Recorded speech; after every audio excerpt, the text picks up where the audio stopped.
আপনার পছন্দের কেউ যখন আপনার ভালো লাগা, আপনার পছন্দ অপছন্দকে প্রায়োরিটি দিবে, তখন বুঝে নিতে হবে আপনিও তার কাছে ভীষণ পছন্দের এবং ভালোবাসার পাত্রী। আমার জীবনে এরকম একজন পছন্দের মানুষ আছে, যার কাছেও আমি অনেক ভালোবাসার একটা পাত্রী। সেই গল্প আজকে আপনাদের সাথে শেয়ার করবো। সো হ্যালো এভরিওয়ান, আসসালামু আলাইকুম। আশা করি সবাই অনেক অনেক ভালো আছেন। আপনাদের দোয়া এবং ভালোবাসায় আমরা অনেক অনেক ভালো আছি। রেগুলার আপনাদের সাথে কিছু না কিছু শেয়ার করছি, কোথাও ঘুরতে যাওয়া, কোথাও যাওয়া। তো যাই হোক, ছুটির দিনে বরমশাইয়ের সাথে, আমার মানে প্রিয় মানুষটার সাথে, আমাদের বাবুকে নিয়ে আমরা ঘুরতে বেরোয় গেলাম। আর অনেক আবদার ছিল, অনেক দিনের আবদার ছিল যে নৌকাতে চড়বো। তো কারণ হচ্ছে বরমশাইয়ের অফিসের ওইদিকে একটা পথ আছে যেখানে নৌকা পাড়ি দিতে হয়। তো মাঝে মাঝে বরমশাই নৌকা পাড়ি দেয় এবং সে ছবিও আপলোড দেয়। সেখান থেকেই ইচ্ছা যে আমি এরকম নৌকায় চড়বো। তো আমার বর আমাকে এই সুন্দর পরিবেশে নেওয়ার জন্য শুক্রবারে আমাদেরকে নিয়ে চলে যায়।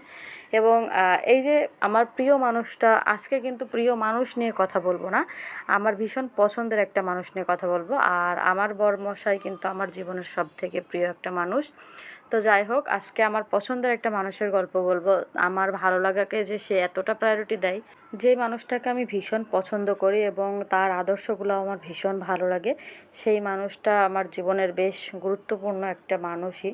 যাই হোক, এবার আসি মূল কথায়। এই যে সুন্দর আকাশের নিচে নৌকার উপর দিয়ে পানির উপরে ভাসতেছি, লাল টুকটুকে একটা জামদানি পরে। আর অনেক দিনের ইচ্ছা ছিল এরকম লাল টুকটুকে একটা জামদানি পরার। তো এরকম নৌকাতে বসাই হচ্ছে তাসনিম ফারিয়ার একটা ছবি আমি আপলোড করেছিলাম এবং সেখানে আমি ছোট্ট করে ক্যাপশন দিয়েছিলাম, লাল আমার মন কেড়েছে।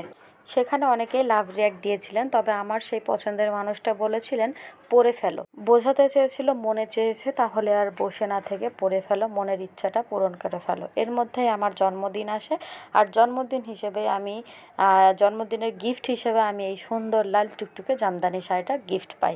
তো আলহামদুলিল্লাহ, আমার বিষয়টা ভীষণ ভালো লাগে যে আমার পছন্দের মানুষটাও অবশ্যই আমাকে ভীষণ পছন্দ করে, আমাকে ভীষণ ভালোবাসে।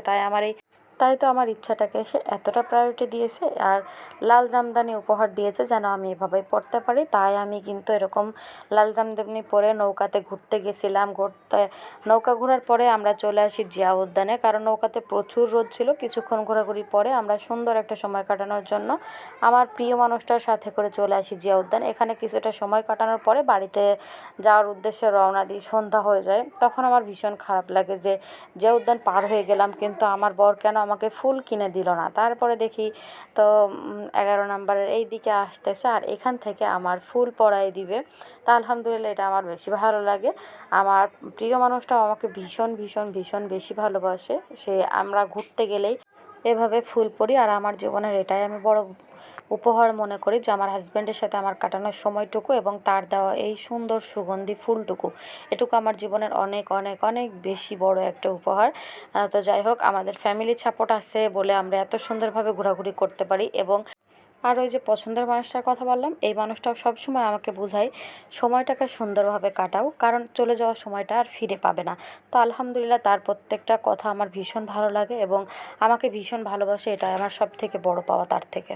ও আর একটা কথা তো বলতেই ভুলে গেছি, ঘোরাঘুরি করলে আমার বরের সাথে ফুল পড়তে হবে আর একটু ভালো কিছু খেতে হবে, এতটুকু। তো তাই আর কি। রপ্তানিতে চলে গিয়েছিলাম, যেহেতু সাম্বাবু ছিল, সাম্বাবু ভীষণ পছন্দ। এখানে হচ্ছে অনেক বেশি ভিড় ছিল, তাই নান পরোটা খেতে চলে গেছিলাম রপ্তানিতে।